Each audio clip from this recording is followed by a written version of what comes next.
गुरु प्यारी साध संगत जी, आप सभी को प्यार भरी राधा स्वामी जी। प्यारी साध संगत जी, चलिए हम अपने माँ ग्रंथ को कंटिन्यू करते हैं और आज का अपना शीर्षक है हुजूर महाराज जी का शिक्षण के क्षेत्र में एक प्रेरणादायक और अनुकरणीय जीवन। प्यारी साध संगत जी, हुजूर साहब की आध्यात्मिक महानता की प्रसिद्धि विश्व भर में व्यापक रूप से प्रसिद्ध है। उनकी गुरु के प्रति गहरी निष्ठा, अविचल श्रद्धा और शिष्य के रूप में उनके द्वारा प्रदर्शित अथक सेवा, परिश्रम, अनुपम भक्ति और अविरत प्रेम की तुलना में दूसरा कोई गुरुमुख न तो पहले हुआ है और न ही भविष्य में कोई होगा। उनकी आध्यात्मिक यात्रा में प्राप्त सफलताएं हम सभी के सामने एक खुली किताब की तरह स्पष्ट है। इसके अलावा आश्रम की दीवारों के बाहर उनके द्वारा बिताया गया पेशेवर जीवन भी उनके आध्यात्मिक जीवन की भांति असाधारण था। उस क्षेत्र में भी हुजूर साहब ने असीम सफलताएं प्राप्त की। हुजूर साहब ने अपने पेशेवर क्षेत्र में भी महानता की अनुपम छाप छोड़ी। अटूट परिश्रम और असाधारण उत्कृष्टता, ये दो ऐसे गुण हैं जो हुजूर महाराज जी के व्यक्तित्व के हर कण में समाहित थे और उनके चरित्र को पूर्णतया परिभाषित करते हैं। इसलिए चाहे वे आश्रम की चार दीवारी के भीतर हों या अपने स्कूल की चार दीवारी में, उनकी प्रतिभा और क्षमता हर जगह उत्कृष्टता के प्रतीक के रूप में चमकती रही। हुजूर साहब जब बड़े महाराज जी की शरण में आए, वे उस समय कलिंगा के सरकारी स्कूल में एक मास्टर के पद पर कार्यरत थे, जहां वे 10वीं कक्षा तक के विद्यार्थियों को अंग्रेजी पढ़ाते थे। उनका पेशेवर जीवन उनके सहकर्मियों की तुलना में आसान नहीं था, क्योंकि उन्होंने हरियाणा के विभिन्न जिलों में कम से कम 7 स्कूलों में बदली का सामना किया। 1970 के दशक में जब सड़कों का ढांचा बहुत ही खराब और सार्वजनिक परिवहन अविकसित था, यातायात एक कठिन और तनावपूर्ण प्रक्रिया थी। इस संदर्भ में यदि हम हुजूर साहब के आध्यात्मिक जीवन को एक बार के लिए अलग रखकर केवल उनके पेशेवर जीवन पर ध्यान दें, तो हमें पता चलता है कि सिर्फ रोजगार कमाने के लिए भी उन्होंने कठिन परिश्रम और तपस्या की है। उनकी दिनचर्या के विश्लेषण से स्पष्ट होता है कि इस स्तर के संघर्षों का सामना करने के कारण ही वे एक सम्मानित और पूजनीय हस्ती बन गए हैं। प्यारी साध संगत जी, आपको हुजूर साहब के निजी जीवन के एक दिन की दिनचर्या का संक्षिप्त अनुमान देने के लिए उनकी दैनिक दिनचर्या साझा की जा रही है। हुजूर साहब दिनोद गांव में रहते थे और सुबह के अंधेरे में लगभग 5 बजे अपने घर से निकलकर स्कूल की ओर जाते थे। वह लगभग 15 किलोमीटर साइकिल चलाकर भिवानी रेलवे स्टेशन पहुंचते थे और 6 बजे की ट्रेन पकड़ते थे। उन्हें अपने स्कूल तक पहुंचने के लिए करीब 80 से 90 किलोमीटर की रेल यात्रा करनी पड़ती थी। सुबह के 7:30 बजे कोसली रेलवे स्टेशन पर पहुंचकर फिर नाहड़ गांव जाने के लिए बस में सवार होते थे और 3 घंटे के इस लंबे सफर के बाद 8 बजे तक नाहड़ गांव में स्थित अपने स्कूल पहुंचते थे। यह उनके रोजाना के संघर्षों का एक छोटा सा हिस्सा मात्र है। इसके बाद वे अपना मुख्य दायित्व, जो कि दिन भर छात्रों को पढ़ाना और अपने अन्य शिक्षक के कर्तव्यों को पूरा करते थे। अपने सभी कर्तव्यों को समाप्त करके 4 बजे के आसपास उन्हें फिर से घर वापसी के लिए उसी लंबे और जटिल सफर का सामना करना पड़ता था। वे रात्रि में लगभग 8 बजे तक घर में वापस अपने कदम रख पाते थे। उन्हें अपनी नींद पूरी करने के लिए मात्र 3 से 4 घंटे ही मिलते थे और फिर वे अगले दिन सुबह 3 बजे उठकर फिर से उसी यात्रा की कठिनाइयों का सामना करने के लिए जुट जाते थे, जिसको अभी आपके सामने ऊपर वर्णित किया। यह संघर्ष का अनुभव सन 1976 में बड़े महाराज जी से मिलने तक यूं ही जारी रहा। उनकी कृपा के कारण, उनके मात्र दर्शन लाभ से ही हुजूर साहब की बदली कोसली स्कूल से कलिंगा गांव के स्कूल में हो गई थी। पर जब 1977 में जब हुजूर साहब आश्रम में शरणागत हो गए, तब भी वहां से हर रोज कलिंगा गांव जाना उस समय इतनी सरल और छोटी बात नहीं था।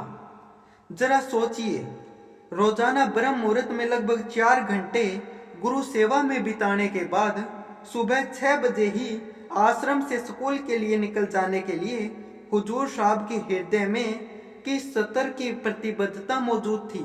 हुजूर साहब रोजाना आश्रम से भिवाड़ी बस स्टॉप, जो कि लगभग 15 किलोमीटर दूर है, अपनी एटलस साइकिल से पहुंचते थे। फिर वे वहां अपनी साइकिल खड़ी करते थे और गांव खरक तक पहुंचने के लिए एक हरियाणा रोडवेज बस में सवार होते थे। खरक पहुंचकर गांव कलिंगा में स्थित स्कूल तक पहुंचने के लिए उनको फिर एक घोड़े द्वारा खींची जाने वाली एक साझा तांगा में सवार होना पड़ता था। ऐसे परिदृश्य का कल्पना करना असंभव और किसी किस्सा किताबों में लिखा हुआ जैसा लगता है। इन सभी कठिनाइयों का सामना करते हुए भी हुजूर साहब ने कभी भी सुस्ती और आलस को अपने आप में स्थान नहीं दिया। वे स्कूल हो या आश्रम, हर जगह सबसे मेहनती सेवक के रूप में उभरे। हुजूर साहब के दैनिक जीवन की ओर ध्यान देने पर यह स्पष्ट होता है कि उनके लिए आराम शब्द शायद ही कभी अस्तित्व में रहा हो, क्योंकि उनका संपूर्ण दिन सेवा, यात्रा और शिक्षण कार्य में ही व्यतीत होता था। हुजूर साहब न केवल आश्रम के अनमोल रतन थे, बल्कि पेशेवर जीवन में भी वे एक सफल और प्रतिभाशाली व्यक्ति थे। नाहर से स्थानांतरण के बाद हुजूर महाराज जी ने अधिकतर तौर पर बतौर मास्टर होकर भी सारी हेडमास्टर की जिम्मेदारी भी खुद ही निभाई। इसका मुख्य कारण था कि हुजूर साहब अन्य सभी कार्यकर्ताओं में सर्वाधिक बुद्धिमान, मेहनती, कर्तव्यपरायण और नियम परायण थे। उनके पास सभी सहकर्मियों की तुलना में सर्वोत्तम हस्तलेखन था और उनके हाथों में अद्भुत लेखन कौशल था। वह समर्पित रूप से स्कूल के सभी आधिकारिक दस्तावेजों को लिखने, समन्वय करने और प्रबंधित करने का कार्य निष्ठा से निभाते थे, जो कि एक हेडमास्टर की मुख्य जिम्मेदारी थी। पर यह काम भी मौजूदा हेडमास्टर हुजूर साहब से ही अपने पक्ष में संभालने के लिए मांग करते थे। जब भी सरकारी अधिकारियों के साथ औपचारिक संवाद की आवश्यकता होती, हेडमास्टर जी बिना सोचे समझे हुजूर महाराज जी से ही सारे संवाद की रचना करने और भेजने का काम करवाते थे। हुजूर साहब का बोलचाल और व्यवहार बहुत ही सुसंस्कृत था, इसलिए जिस दिन भी किसी सरकारी अधिकारी का स्कूल में दौरा होता था तो हेडमास्टर जी हुजूर साहब को उनसे निपटने के लिए आगे कर देते। कई बार तो हेडमास्टर ऐसे मौकों पर छुट्टी भी मार जाते थे, क्योंकि उन्हें विश्वास था कि हुजूर साहब सब संभाल लेंगे। जिस तरह आश्रम में बड़े महाराज जी ने हुजूर साहब पर अपनी सभी जिम्मेदारियां सौंप रखी थी, ठीक उसी प्रकार हेडमास्टर जी भी उन पर अपनी सारी जिम्मेदारियों का बोझ सौंपकर निश्चित रहते थे। 80 के दशक में सरकारी स्कूलों में अंग्रेजी पढ़ाना चुनौतीपूर्ण कार्य था और उस समय इस सब्जेक्ट को पढ़ाने वाले योग्य अध्यापक भी कम संख्या में होते थे। हुजूर साहब ने जितने साल भी स्कूल में बच्चों को पढ़ाया, चाहे वो सोंद गांव हो, कलिंगा हो या फिर बजीना हो, उनके हर स्कूल में उनका रिजल्ट 100% रहा, जो कि उस समय एक बड़ी बात होती थी। और हुजूर साहब की इसी वजह से दूर दूर के गांवों में खूब प्रसिद्धि थी और यह अटूट रिकॉर्ड उनके रिटायरमेंट तक कायम रहा। हुजूर साहब इतने अच्छे और समर्पित शिक्षक थे कि दूर दराज के गांव के माता पिता अपने बच्चों को उनके पास लाकर उनसे अपने बच्चों को पढ़ाने के लिए अनुरोध करते थे। हुजूर साहब को अध्यापन से प्यार था और इसके लिए वे जज्बाती थे, इसलिए वे अपने छात्रों के बीच में पढ़ाई के लिए रुचि पैदा करने के लिए बहुत मेहनत करते थे। जिस प्रकार वर्तमान में हुजूर महाराज जी अच्छे और बुरे जीवों दोनों के साथ ही समान प्रेम भाव का व्यवहार दर्शाते हैं, ठीक उसी तरह वे जब स्कूल में मास्टर थे तब वे अपनी कक्षा में परिश्रमी छात्रों और नटखट छात्रों दोनों को ही साथ लेकर चलते थे और समान महत्व देते थे। बल्कि वर्तमान की तरह उस समय भी वे नटखट छात्रों को ज्यादा प्राथमिकता देते थे और सबसे पहले उन्हीं से ही मित्रता स्थापित करते थे। उन्होंने एक तत्ववाद अपनाया हुआ था कि वे अपना ध्यान प्राथमिक रूप से पिछड़े और शरारती छात्रों की ओर निर्देशित करें ताकि उनकी मदद करके उन्हें अच्छे परिणाम प्राप्त करने में सफल बनाया जा सके। वे सबसे पहले उन शरारती छात्रों के लिए एक शर्त रख देते थे। वे उनसे कहते थे कि वे जितना जल्दी हो सके अपने दिन के पाठ को समझकर याद कर ले और जब यह संपन्न हो जाए तब वे सारे दिन के लिए खेलने जा सकते हैं और उन्हें पूरे समय के लिए उपस्थित होने की जरूरत नहीं थी। उनकी इस नीति से शरारती छात्र थोड़ा बहुत पढ़ भी लिया करते थे और फिर वे जल्दी ही मुक्त कर दिए जाने के कारण अपनी अनुपस्थिति में परखड़ छात्रों के लिए एक शांत वातावरण पीछे छोड़ जाते थे। इसी वजह से हुजूर साहब छात्रों के बीच बहुत लोकप्रिय थे और स्कूल के हर छात्र में उन्हें खुश और प्रसन्न करने की होड़ भी लगी रहती थी। हुजूर साहब के भक्ति भाव और आध्यात्मिकता की ताकत ने उनकी करिश्माई व्यक्तित्व को बढ़ावा देने में एक महत्वपूर्ण भूमिका निभाई, जिससे उन्हें अपने स्कूल में एक अलग पहचान बनाने में मदद मिली।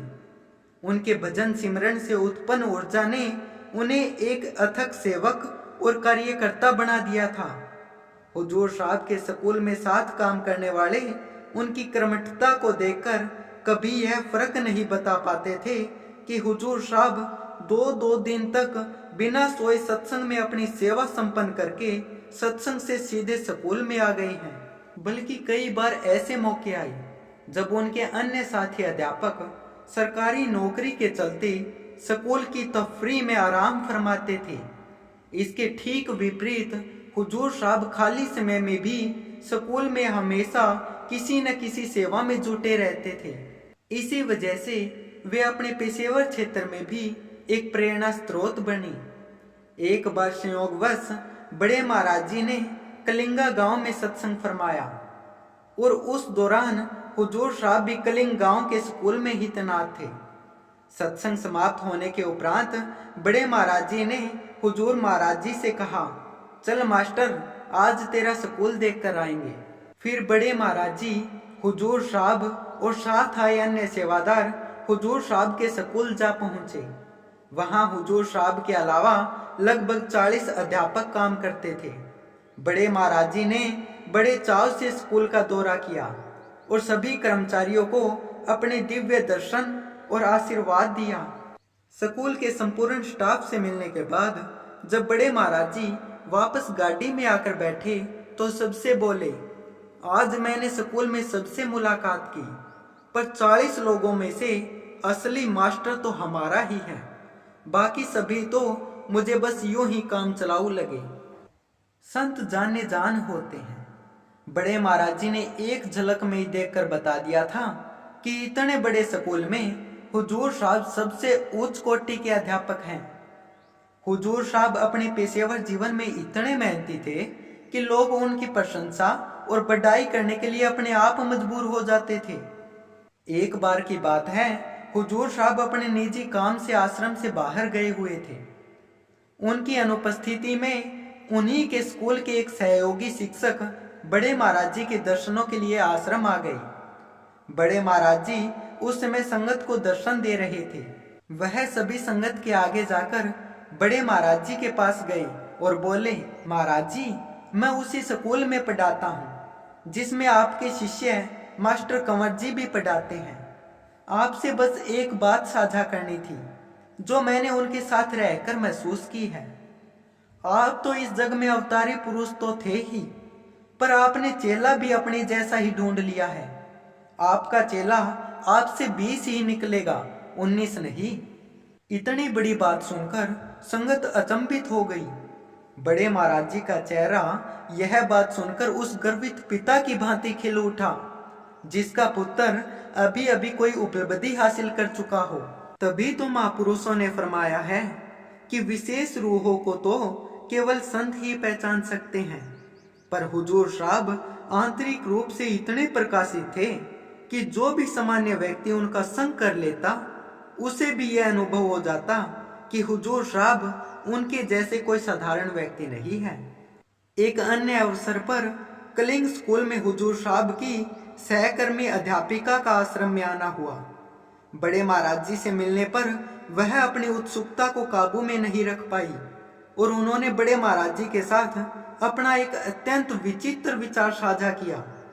हुजूर साहब की तारीफ करने के बाद उन्होंने बड़े महाराज जी से कहा, महाराज जी, पता नहीं क्यों मुझे ऐसा लगता है कि मास्टर कंवर जी एक दिन बहुत बड़े आदमी बनेंगे। उनके इस भोले विचार को सुनकर बड़े महाराज जी ने उनसे मजाकिया अंदाज में पूछा, बहुत बड़ा आदमी मतलब हेडमास्टर बन जाएगा क्या? अपने विचार को और स्पष्ट करते हुए उन्होंने जवाब दिया, नहीं महाराज जी, बड़ा आदमी से मेरा मतलब है बहुत ही बड़े ओहदे का आदमी, जैसे कि मुख्यमंत्री या प्रधानमंत्री, कुछ इस तरह का। क्योंकि मुझे यह आम इंसान जैसे नहीं लगते। इनके चरित्र और चेहरे पर अलौकिक तेज को देखकर ऐसा महसूस होता है कि ये एक दिन बड़े जनसमूह का नेतृत्व करेंगे। उनकी इन प्रेम भरी बातों को सुनकर बड़े महाराज जी हंसकर बोले, हाँ, बात तो ठीक कह रही हो, मास्टर एक दिन जरूर बहुत बड़ा प्रधान बनेगा। प्यारी साध संगत जी, वीडियो काफ़ी लंबी हो चुकी है। कल फिर यहीं से हम अपने माँ ग्रंथ को कंटिन्यू करेंगे। तब तक आप सभी को प्यार भरी राधा स्वामी जी।